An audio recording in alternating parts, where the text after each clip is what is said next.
The enigmatic entrepreneur whose words will make you sure.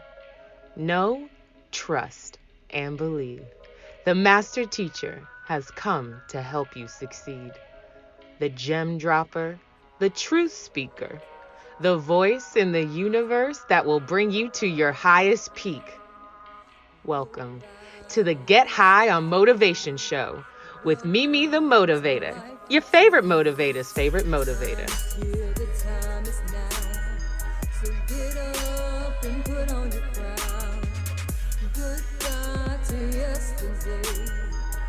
Welcome to life eternal. The time is here, the time is now. So pick up and put on your crown. Goodbye to yesterday. Welcome to life eternal. Welcome back, Love Bug. If this is your first time, then welcome, Love Bug. You are now Love Bug. From here on out, just take it how you feel. It doesn't matter to me. Just know that I am saying it from a loving place. But welcome to the show where we get together once a week at a minimum so we can talk about how we can become 1% better in at least one area of life every single day. We talk about things that will increase our mental health, our physical health, our spiritual health, and of course our financial health because we are about being wealthy and abundant. We are about accepting our divine birthright to be wealthy and abundant in every single area of our lives. How about we just go ahead and make that an affirmation for today? I accept my divine birthright to be wealthy and abundant in every single area of life. Write that down and repeat it all day. I am Mimi the Motivator, your favorite motivator's favorite motivator, holistic leadership development expert. I just like to help people get from where they are to where they desire to be and remove the subconscious roadblocks that may be there and talk shit to them along the way. It comes in the form of teaching, coaching, and definitely keynote speaking, which is my favorite thing to do. So if you got something coming up and you need a keynote speaker, then you know who to call. Just call me. I'll be the most entertaining and educational speaker you've ever had. All right. So if you are in a relationship or you are preparing for cuffing season, or maybe you want cuffing season to last a little longer beyond cuffing season, then today we are going to talk about 8 rules for a successful cuffing season or marriage, a happy marriage. If you about that happy marriage life, then you've stepped into the right place. You may already be married and looking to refresh your relationship or make it a little better. You want to make it last a little longer. So I think that you can apply these rules as well. So I want to dive right in, but I can't because we got to take 3 deep breaths first. So if you don't mind, sit back, roll your shoulders back, tuck that chin in so that crown will be steady. If you can, close your eyes. If not, just drop them to a low gaze. If you are driving, you focus on the road, boo, but you can still do those other actions. And without inhaling, go ahead and exhale and blow all that old stale energy out of your body. Good job. And inhale through your nose and pull it down into your belly and expand your belly like a balloon is in there. And then blow all the air out until you feel like a flat balloon and you can't blow anymore. Now inhale a little slower and a little deeper, expanding that belly and now expanding your heart space. And blow it all the way out. Good job. Last inhale, fill up the belly, fill up the heart space into the crown of your head and hold it in for a little while. Feel that energy roaming around your body. Feel the electricity pulsating through your veins, through your fingertips and feet. And then let it out with a sigh like finally.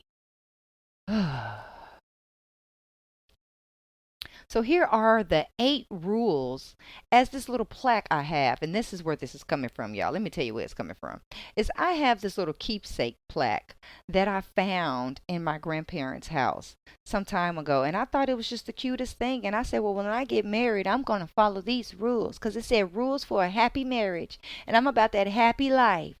So I know that it's getting cold outside in some areas of the world.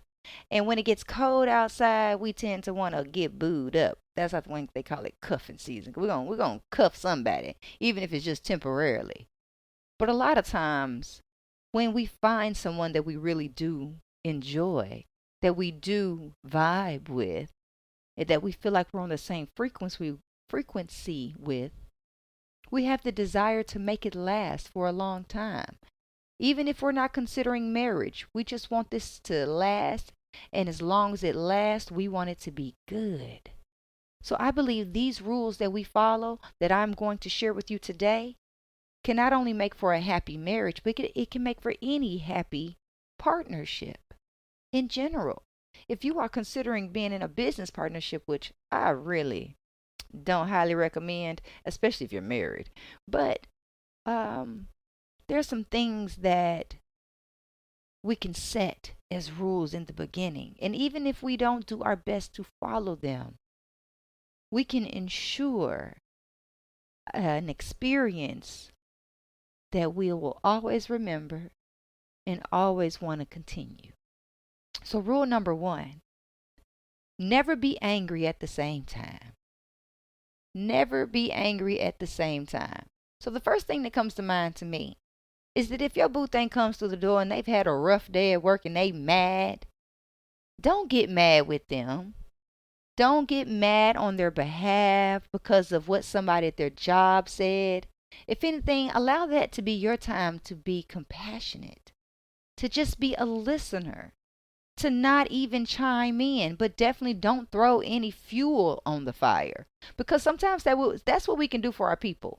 They had a bad day, somebody pissed them off, now we pissed off with them. No, we don't both need to be mad at the same time, because if we're both mad, then we might end up being mad at each other, and no one had anything to do with what happened today at work. So allow one person to be mad. If you feel like you notice that your partner is getting upset and you all are in some type of serious conversation, then make it your business to take it down a notch. Don't match their energy. Don't get big with them. Or as what I have done in my past as a young person, if you are an asshole, then I'm going to be a bigger asshole. If you get rah-rah, then I'm going to get more rah-rah. Like, you don't want none. I think I'm a 7-foot man, 300 pounds with a ponytail. Maybe that's what I was in a past life, and I still carry that energy. And y'all, I'm about 111 pounds soaking wet. So rule number 2, never yell at each other unless the house is on fire. Now, this is probably going to be a hard one for me because I am a yeller. If I feel like I am not being heard, and I know my women out there, my goddesses out there can feel this one. Or the fellas can feel it because they have a woman who's always hollered at them, or they had a mom that yelled at them. But understand that typically when someone is raising their voice and starting to holler, it's because they do not feel heard. So make it your business to make your person feel heard. And at the point that you notice that their volume is starting to go up, their tone is going up, and maybe their pitch is going up, make it your business, again, to take it down. Don't yell. And remind them, I'm right here, sweetheart. You don't have to yell. And they might even say something like, I'm not yelling. And you can say, okay. Don't say yes you are. Say, okay. It just sounds really loud from over here. Don't start pointing the finger and attacking. That one's not on there yet. I don't know what it is. Number 3, if one of you has to win the argument, let it be the other one. Now, I know there are somebody listening to this is like, because you're probably the type of person that has to have the last word. I'm going to invite you to let them win, or at least let them think they win, okay? We know who the real winner is. It's us. We win. We win every time. But you'll be the bigger winner if you let them think they won the argument. Let them win. And just because they won the battle doesn't mean that they won the war. All right, the next one. Never bring up past mistakes. Never bring up the mistakes of the past, love bug. It's an easy one. It's usually the low blow when we're running out of things to say. One thing that I know is that depression is living in the past. So if we are dwelling on something that our mate has done in the past and we keep bringing it up, then we keep going back there emotionally. And maybe we might be identified as depressed, or we might create a depressing situation or a depressing experience. We have to be able to forgive. No, we don't have to forget, but we do have to forgive and let go and focus on being present, because the good stuff is being in the present. And if we keep going back to the past, we're going to keep reliving it. If you're going to mention the past, you better mention it in a way where it is a benefit to everyone listening, including yourself. If you're going to mention the past, there can no longer be any negative emotion or low vibrational energy attached to it, which means anger, sadness. If you can tell the story with a smile on your face and not go back there emotionally, then it might be okay, because maybe you're using it as an example. But what you cannot do is continue to attack someone for what they did back then. So here is our next one. Never go to sleep with an argument unsettled. If I'm not mistaken, I think that one comes from somewhere in the Bible. It tells you that. And it doesn't even say it in regards to a spouse, but in regards to a friend or to a family member. Like I said, these rules can go for any type of long-term relationship. And please believe you're in long-term relationships with a lot of people in your life, whether you want to admit it or not. If you've been working at the same job for years, you're in a long-term relationship. If you've been going to the same hairstylist or barber, you're in a long-term relationship. If you've been having the same child in your life for years, you're in a long-term relationship. Or parent, or sister, or brother, or cousin. All of these are long-term relationships. But never go to sleep with an argument unsettled. And even if we can't reach a conclusion, let's say that somebody is too heated to have the conversation. Well, then that's when we have to agree to disagree. Or we have to agree to reproach the matter at a designated time and designated place with a designated objective. But don't go to sleep with the argument still on your mind. Don't go to sleep angry. It doesn't even serve you. If you go to sleep angry, you're going to sleep with your sails angry. You're going to sleep with that type of momentum going on, which means, guess what? More than likely, you're going to wake up with that same attitude. And we are about being wealthy. And in the wealth mindset, we're going to sleep grateful and we're waking up grateful, because that's how you grow your abundance. You don't grow your abundance sitting and simmering, stewing in low vibrational energy, being mad. It's okay to get mad. It's okay to get upset. It's okay to be bothered. Don't stay there. Don't stay there for your own health's sake. Because when you are at dis-ease, disease is created. When you are at dis-ease, disease is manifested. And we don't have time for that. You have an opportunity to be healthy in every single area of your life. There's some people who are just focused on having a healthy bank account so much that they don't care about the health of their body, the health of their relationships. And that's what this conversation is about. It's about having healthy relationships because you deserve it.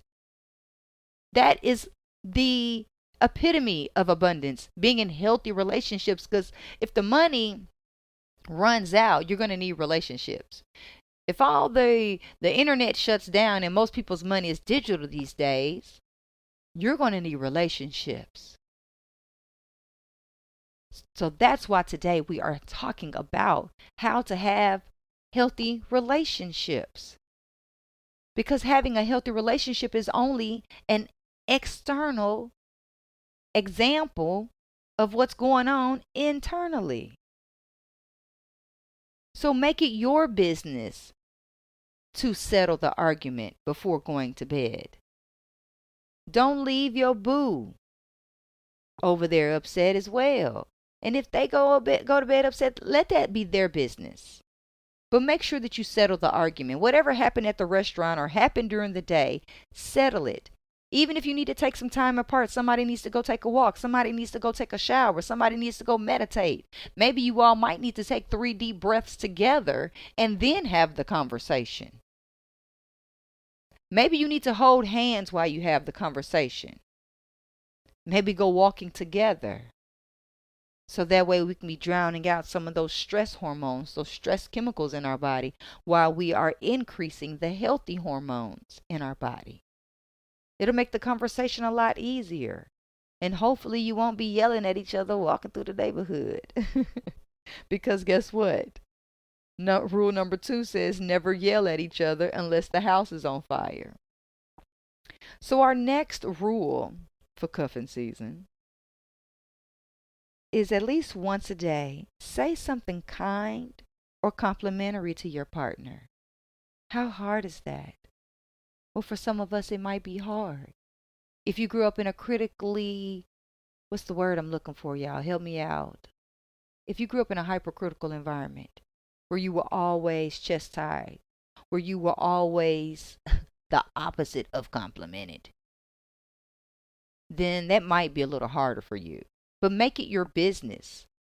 In the 1 Minute Manager, it tells us to spend 1 minute praising our employees. This can apply at home as well. Praise your partner at least once a day for how they look, for something that they did. But say something nice because they deserve it, because they need it. We all need words of affirmation, even if it is not our love language. Like, I'm the type of person that, now you're going to have to say the right things to me, because if you say something that sounds too flattering, that's all I'm going to say is I'm flattered. But really, I'm offended because your words were nothingness. So be sure that you say something nice with some substance. If you think that your partner looks good, tell them what it is that looks good. Like, ooh, you look good. Just saying that already might get them. Because you said, ooh, it's the ooh. If you just say, oh, you look nice today, that gives no emotion. If you say you look nice today, you need to say what it is that looks nice. Oh, I like the way that you coordinated that with your shoes, that outfit with your shoes. I really like your hair. Man, that girl really braided your hair. Whatever it is. But be sure that at a minimum, once a day, you get it in. Now, the last rule is the most important rule. And that is to remember that it takes 2. Remember that it takes 2 for everything, especially love. So even if you are just wanting to apply these rules to cuffing season and you ain't trying to get married out here in these streets, you're just trying to be booed up and warm for the season, that's okay. But remember that it takes 2 for everything. It takes 2 to argue. It takes 2 to dance. It takes 2 to create harmony. So be sure that you are doing your part and taking responsibility for your part. It is so easy for us to point the finger at the other partner. I love the saying that when we point at somebody, there's 3 fingers pointing back at us. We need to pay attention to what are those 3 fingers pointing at us for when we catch ourselves pointing our finger at our partner. Remember, it takes 2. Even if you see your partner doing something that you feel like remotely has nothing to do with you, it always has something to do with you because you all are one. Even if you're not married, you're still one because you're divinely one. You're part of the big one, the big capital O one. So remember that it takes 2. It takes 2 to create the balance. And you have to figure out how to create the balance with your boo. Don't expect for your boo to bring the same thing to the table, because if everybody brings the same thing to the table, let's just identify this like we're going to a family meal. So that way we can get a better visual of this. If I brought macaroni and cheese, and my sister brought macaroni and cheese, and my daddy brought macaroni and cheese, what about the other stuff? We need, now granted, I would eat mac and cheese all day, but where the greens at? Where's the ham? Who's bringing the green beans? Where's the potato salad? Everybody can't bring the same thing. So remember that it takes two to create a balance. It takes two to create love. It takes two to create the experience that you desire and deserve. So be sure that the two of you are walking in alignment, that you all have touched and agreed on that. So while we're talking about touching and agree, I'm going to run through these rules one time and then we're getting out of here. Rule number 1, never be angry at the same time. Rule number 2, never yell at each other unless the house is on fire. Rule number 3, if one of you has to win the argument, let it be the other one. Rule number 4, never bring up mistakes of the past. Rule number 5, oh my gosh, we skipped this one, y'all. Oh my gosh, we finna have to go all the way back. Rule number 5 was neglect the whole world rather than each other. Neglect the whole world rather than each other. Number 6, never go to sleep with an argument unsettled. Number 7, at least once a day, say something kind or complimentary to your partner. And most importantly, number 8, remember that it takes two for everything, especially love. I appreciate you hanging out with me and having this conversation. I'm wishing you the best in your new relationship, whether you've been in it for a while or not. And I apologize, I have been so tongue twisted today. I love you. Be happy. Be healthy. Be you. I am Mimi the Motivator, your favorite motivator's favorite motivator. And this is the Get Higher Motivation Show.